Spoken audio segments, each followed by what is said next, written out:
Warriors love the glory of battle and conquest. The aftermath of battle is always ugly.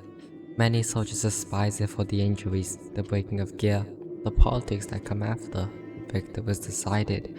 For me, it is the process of body watching that I dread the most. Starts with the collection. The bodies are everywhere, scattered around the battlefield like a stack of paper left in the wind. Alas, it is my job, and I do as I am told. I walk stretches of bloodied sand and dirt, like cart for hours in the unforgiving sun, hacking a fallen onto its wooden surface as I go. The clearing is always deathly quiet, disturbed only by the squeaking of my cart's old wheels. Once I've gathered the bodies, they get piled onto a bigger cart.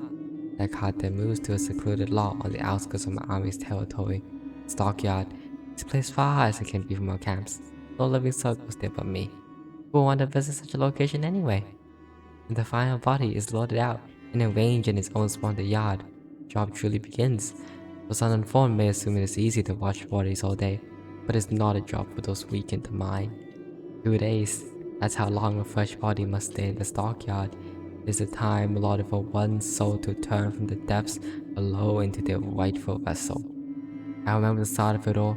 When I first started this position, the putrid water drove me to near insanity and burdened my stomach. But now, it is simply the time where I stay in my corner of hell and grown immune to the smell of rotting flesh, counting how many flies can nest in a body out of demented boredom. It is the time when I spend my days and nights gazing upon the field of the dead, waiting for one to suddenly awake in a flash of light. Wounds healed, limbs return to their body. When it does happen, it's the only time this job brings me any sort of joy. I welcome them in all their confusion with open arms, embracing their return to the surface. It doesn't happen as much as I would like to. More often than not, I'm dozing off to the buzzing of flies, hoping to awake to a return vessel asking for guidance. But I never do.